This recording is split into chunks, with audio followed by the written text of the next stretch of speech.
Hi everyone, today we're going to talk about programming and observations. I know as educators we all understand children's learning, well-being and development, and after tonight I hope we can all feel confident to then use that information to experiment with a range of purposeful observations which we can use to build children's individual learning plans and the overall curriculum. We use different observation methods because no one method captures everything. Some children show their learning through drawing, some through play, some through conversations. Using a mix gives us a fuller picture. It reduces bias, helps us see patterns, and supports us to plan meaningful learning. It also helps families engage because different formats appeal to different people. These are the common observation tools we use. Jottings, which are quick notes, work samples like art or construction, photos, which are snapshots of learning moments, child notes, which are written records of what we hear or see, learning stories, which are more of a narrative style, learning maps or yarns. These are visual diagrams of what a child knows or wants to know, and well-being logs and plans to track children's well-being and needs. Each method adds value. For example, a photo might capture teamwork in block play, while jottings show language skills in conversation. Don't get stuck thinking every observation needs a perfect portrait to accompany it. Get creative with your observations. There are so many ways to share the magic of working with children without even showing faces, like getting overhead shots of just their hands while they play. And take time to think about it. Do some observations even need a photo? Jottings are short notes of significant events, discussions, or experiences related to the child's learning goal. These can be noted in a few short sentences, but are often no longer than a paragraph. You will write analysis to go with the jottings. Jottings are a fast and simple method to record lots of learning happening in a short period of time. You can use the story template to complete jottings, add them into a child note, or write them directly into the child's individual learning plan. Work samples are like a photo observation. Simply take a photo of the child's creation, whether it be a Lego build or an artist's masterpiece, and add an analysis or reflection depending on what part of the child's cycle you are using it for. Photo and video observations are great. We all know a picture speaks 1,000 words, so there's no need to write a play-by-play of what happened. We can see their learning within the photo. Add the photo straight into the child's learning plan or use a child note story template if you prefer. Make sure you add links to learning outcomes in your analysis or reflection to make the child notes purposeful. That way they can be used as part of children's cycles later on.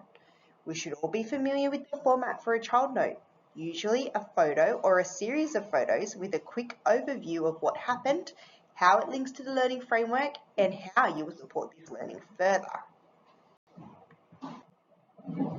Learning stories are our traditional way of observing children, capturing a narrative of what happened along with snippets of what the child said. This is a formal style of documentation and great for critically reflecting on.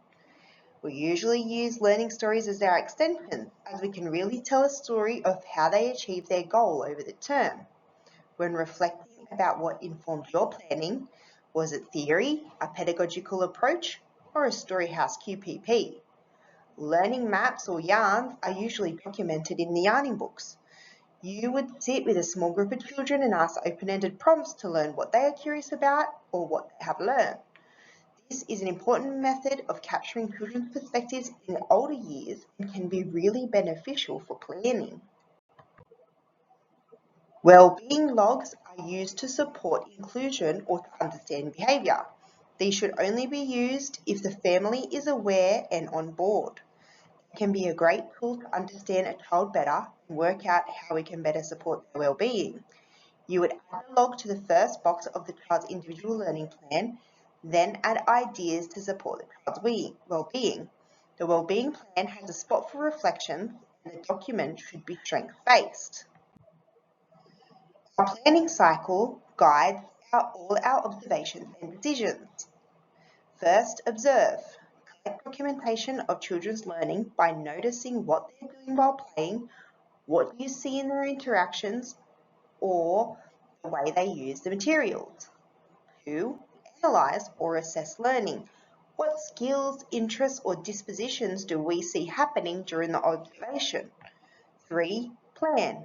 Create experiences to extend learning and think about what strategies you will use to support. 4. Implement. Set up that experience and observe the child. And then 5. Reflect. How did it go? What worked? Have they met their goal? This cycle makes sure programming is ongoing and intentional. You always start a cycle at the observation stage and you end it at the evaluate stage. Your first observation, no matter what type you do, should have an analysis, which is the assess stage, and a where to next, the planning stage. And your extension should have a reflection, or the evaluate stage. All observations need to lead somewhere. They feed into individual learning plans on Storypark and into our room curriculum. This way, the programming reflects children's real interests, needs, and strengths. It also shows continuity, so learning builds over time rather than being random.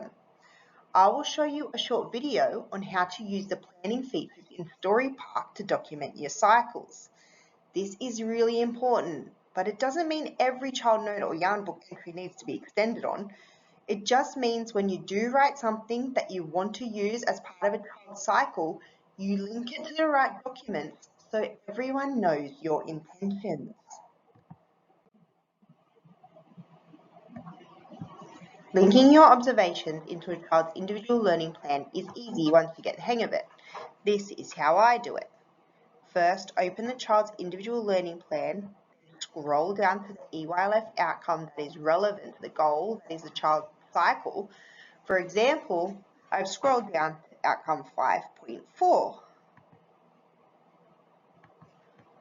Click content on the first box in the row next to the outcome and filter by the child's name and find the observation you want to click on and click on it. If the observation was not made on Storypark, just take a photo of your ob and upload the photo directly in the first box. Next box is Pathways for Learning. This is all the options for experiences that would be extending on this child's goal. You can keep this box simple or be as detailed as you like. The educator is writing, continuing to support early literacy skills through writing.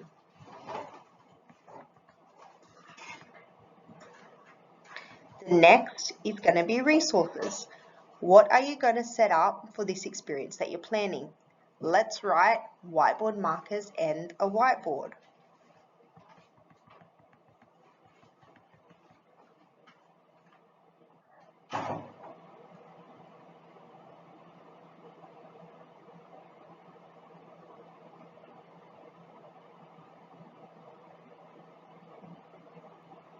Then we're on to teaching strategies. What's the educator's role in this experience? How are you planning to teach this skill? Let's tag modelling and instructing for this, as these strategies are pretty relevant.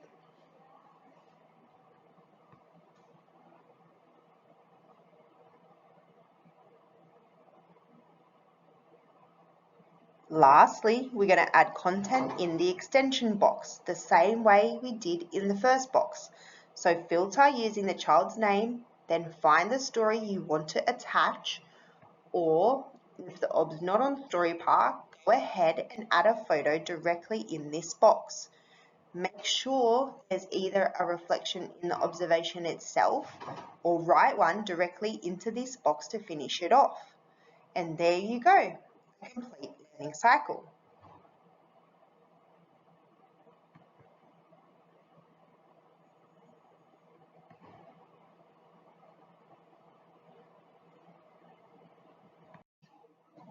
You can also go into your room curriculum and make sure the learning you have planned is documented in there too. To do this, you go into planning, then and find your room curriculum. Find the learning outcome you linked your cycle to, or add it if it's not yet planned for in the curriculum. Then move across to Pathways for Learning and add in the experience idea you had. For us, it's supporting early literacy through mark making, and I can see this is already added into the curriculum, so we'll go ahead and move to the next box, which again, like ILPs, is resources, and we can see mark making tools already listed, which whiteboard markers fall under that category. But if I didn't see texters, I'd go ahead and add it in. Then I'm moving on to teaching strategies, and I can see that my chosen strategies are not listed, so I'll add them in.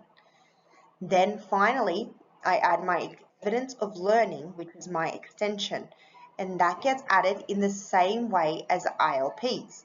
Click Content, then filter by name, find the story, and link.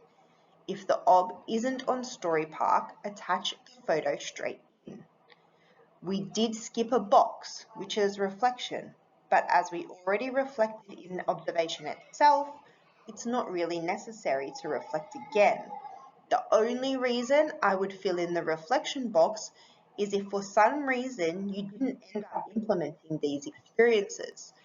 If you have nothing to add in evidence of learning, then you would need to reflect on why, and it should be written in this second last box.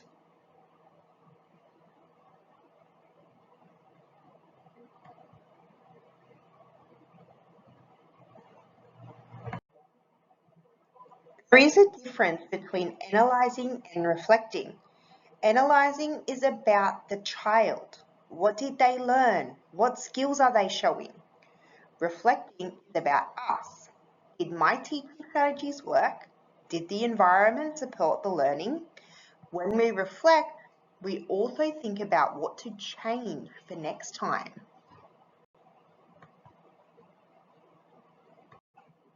Reflection grows deeper over time.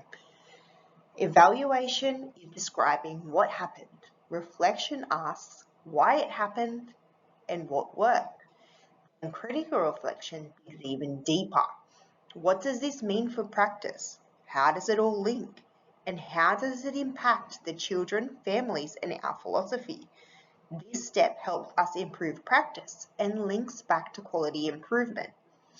So in summary, observations are way more than just writing things down. They connect to learning plans, shape our curriculum, and help us improve as educators. Using multiple methods means more people can contribute, and we get a bigger picture of all the learning happening for each child. Now for a challenge. I would love to see every single educator here try a new observation style in Term 4.